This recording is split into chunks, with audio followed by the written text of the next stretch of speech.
Halo semuanya, Assalamualaikum warahmatullahi wabarakatuh. Salam sejahtera untuk kita semua. Bagaimana kabarnya? Semoga semuanya sehat dan mampu melaksanakan kegiatan dengan sebaik-baiknya. Pada video kali ini, kita akan lanjutkan materi kita. Jadi ini adalah materi pertama di semester kedua ini, yaitu adalah fungsi komposisi.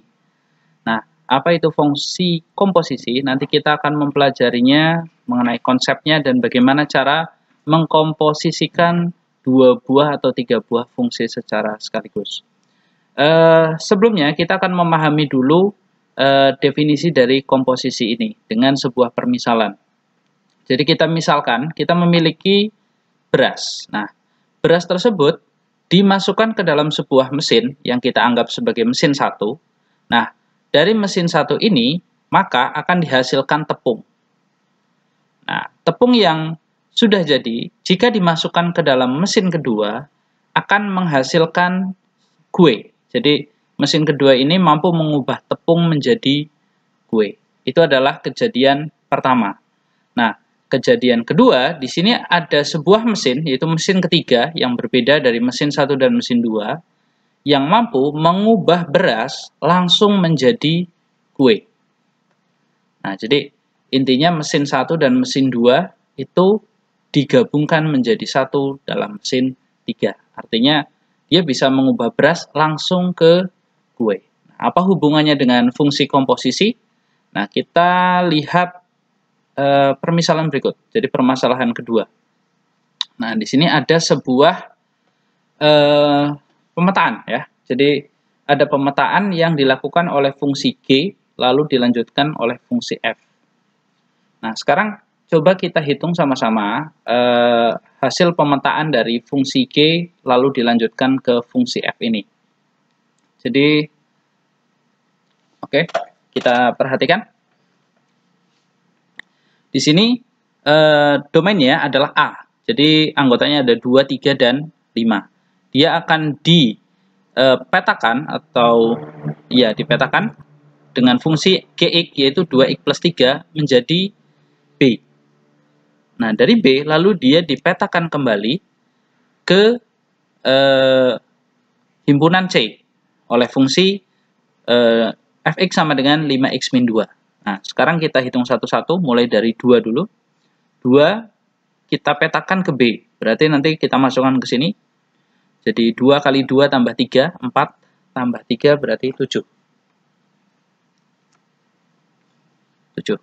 3 berarti 3 kali 2, 6 tambah 3, 9. Lalu 5. 5 kali 2, 10 tambah 3, 13.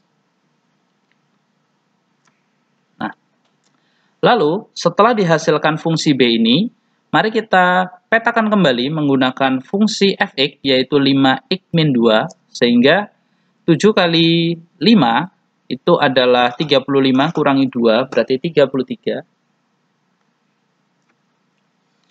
Lalu dari 9 ya.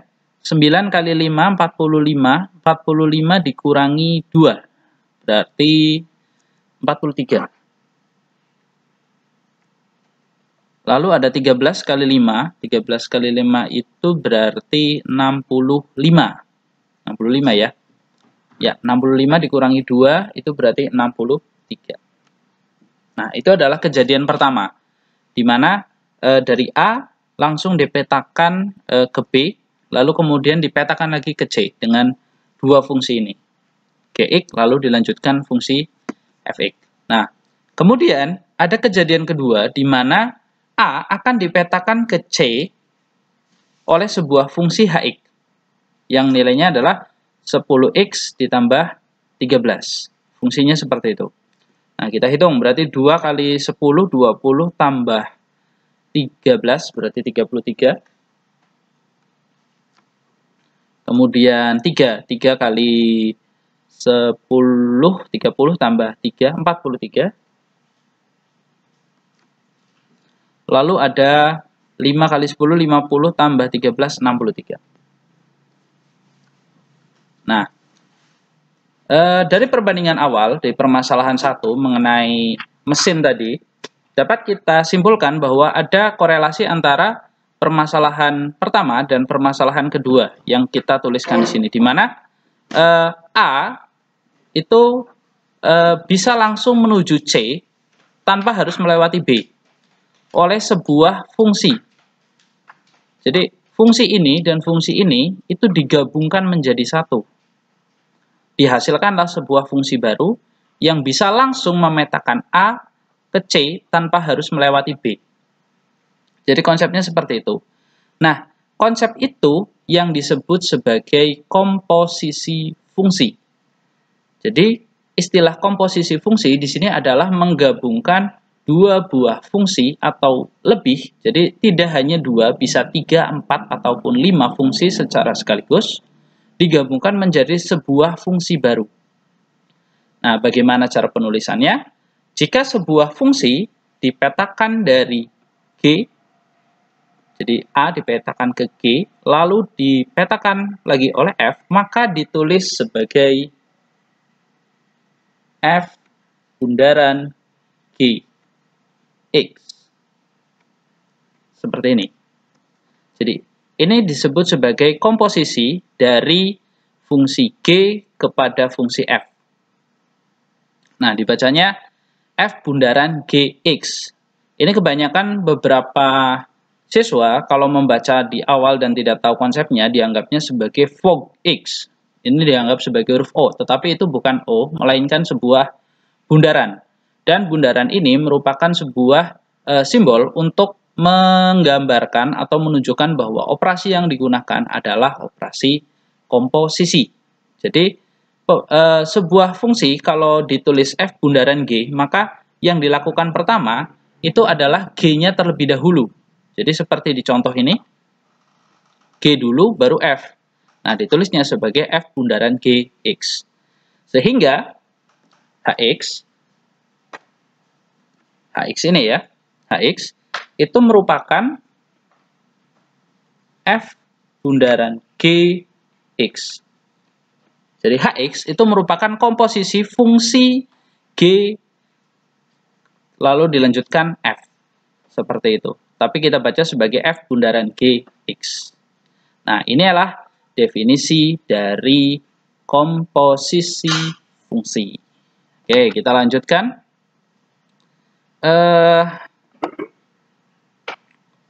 Nah, inilah komposisi fungsi. Jadi, jika kita memiliki Fx dan Gx, maka definisi dari F bundaran Gx itu dinyatakan sebagai Gx yang dimasukkan ke Fx.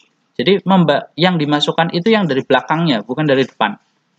Jadi F bundaran Gx adalah fungsi Gx yang dimasukkan ke dalam fungsi F.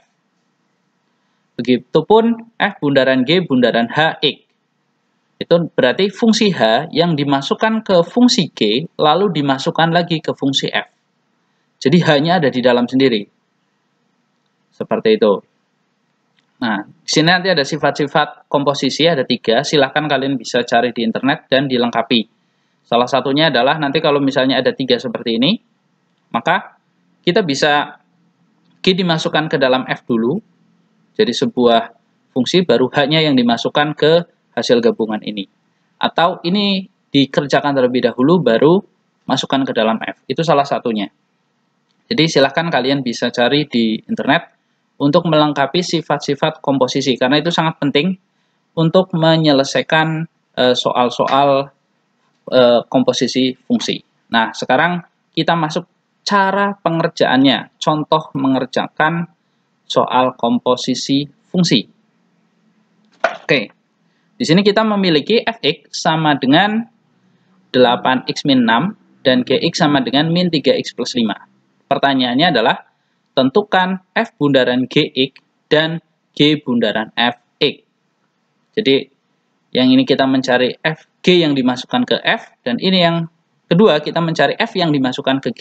Pertanyaannya, apakah akan didapatkan hasil yang sama atau tidak?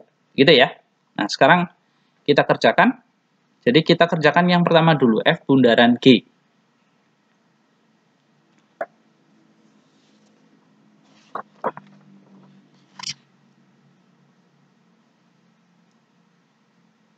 Oke, sudah jelas ya, F bundaran G. Jadi kita akan kerjakan yang pertama ini dulu. F bundaran G itu berarti adalah G yang dimasukkan ke dalam F. Nah, G sendiri di sini adalah 8x min 6. Jadi, G adalah 8x min 6 dan Gx-nya adalah min 3x plus 5. Nah, artinya kalau F bundaran G, maka nilai 3x min 5 itu dimasukkan ke nilai 8x min 6. Di mana kita memasukkannya? Di X-nya. Jadi, X kita akan ganti menjadi min 3x plus 5. Sehingga, saat kita tuliskan seperti ini, F bundaran Gx adalah Gx yang dimasukkan ke dalam F, maka kita tuliskan Fx dengan membuat X-nya bentuk kurung. X-nya kita ganti menjadi G, yaitu adalah min 3x plus 5. Seperti itu. Jadi, X-nya ini kita ganti jadi ini. Nah, lalu kita tinggal kalikan 8 kali min 3 berarti min 24x. 8 dikali 5 plus 40. Dikurangi 6. Berarti hasilnya adalah min 24x plus 34. Begitu ya, 40 dikurangi 6. Nah, jadi F bundaran Gx adalah 24x plus 36 yang merupakan gabungan dari fungsi G lalu dilanjutkan dengan fungsi F. Jadi membacanya dari belakang seperti ini. Tapi dibacanya tetap dari depan kalau misalnya menyatakan F bundaran Gx. Gitu ya. Tapi maksudnya adalah fungsi G yang dilanjutkan dengan fungsi F dan digabungkan. Lalu yang kedua, kita akan mencari G bundaran Fx. Nah, bagaimana caranya? Ya sama seperti tadi. Kalau G bundaran Fx artinya F itu akan dimasukkan ke G. Dan nanti yang akan digantikan tentu saja X-nya. Jadi dari min 3x plus 5 ini, X-nya akan kita ganti jadi 8x min 6. Jadi di sini ada min 3 kurung buka. Nah, kenapa? Karena kita akan memasukkan Fx-nya ke dalam G. Di sini kita ganti X-nya menjadi 8x min 6.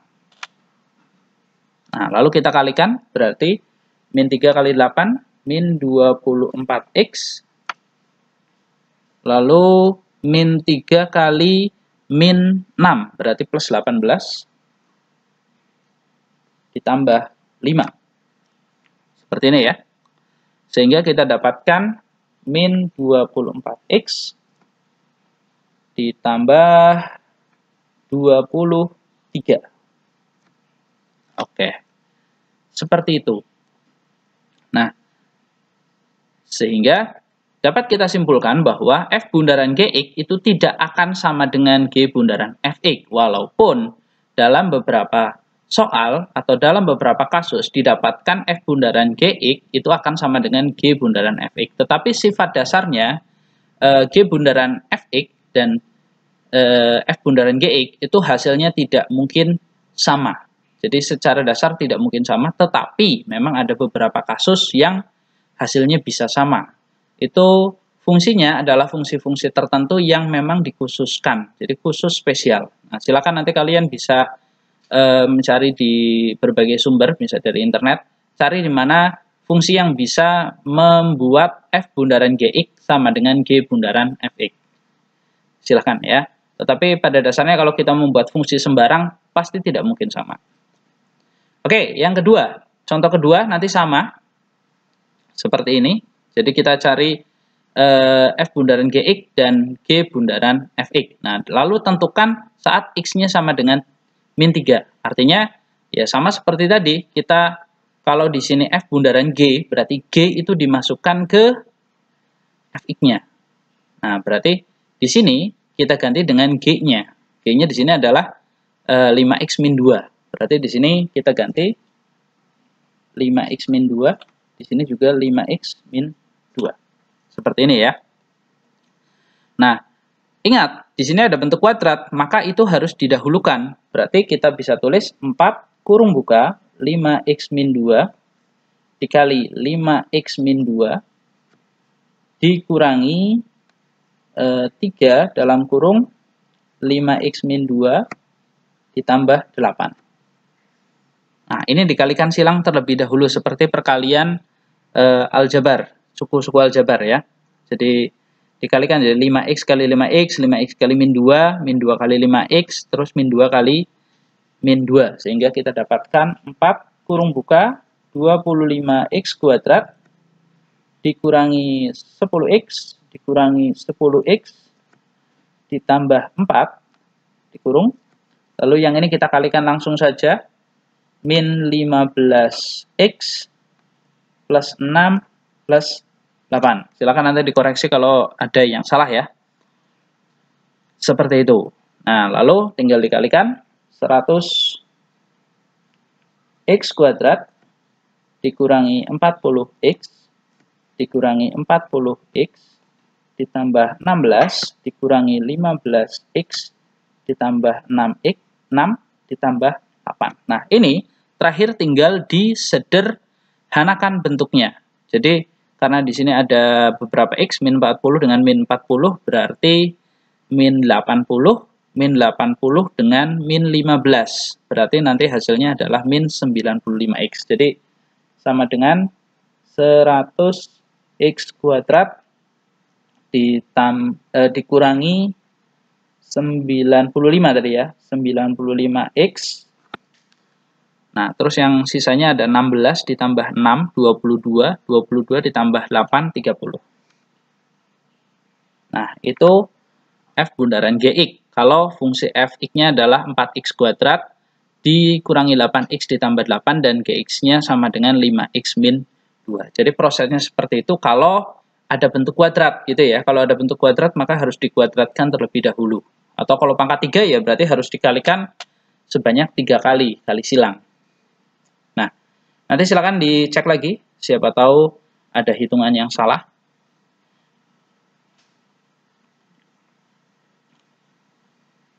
Oke, selanjutnya yang ditanyakan adalah G bundaran F, berarti F yang dimasukkan ke G. Berarti nanti kita ganti di sini menjadi 4x kuadrat dikurangi 3x plus 8. Seperti itu ya. Silakan kalian cari hasilnya berapa. Nah, nanti setelah kalian selesai mencari G bundaran Fx, maka kalian tinggal masukkan angka min 3. Jadi untuk menjawab pertanyaan yang ini, saat X-nya sama dengan min 3. Ini kan selesai ya. Tadi yang F bundaran G hasilnya adalah 100x kuadrat min 95x ditambah 30. Misal, kita akan mencari saat X-nya sama dengan 1. Maka ini nanti tinggal diganti 1. Ini juga tinggal diganti 1. Sehingga nanti 100 dikali 1 kuadrat. 1 kuadrat itu 1. Berarti 100 kali 1 itu 100. Dikurangi 95.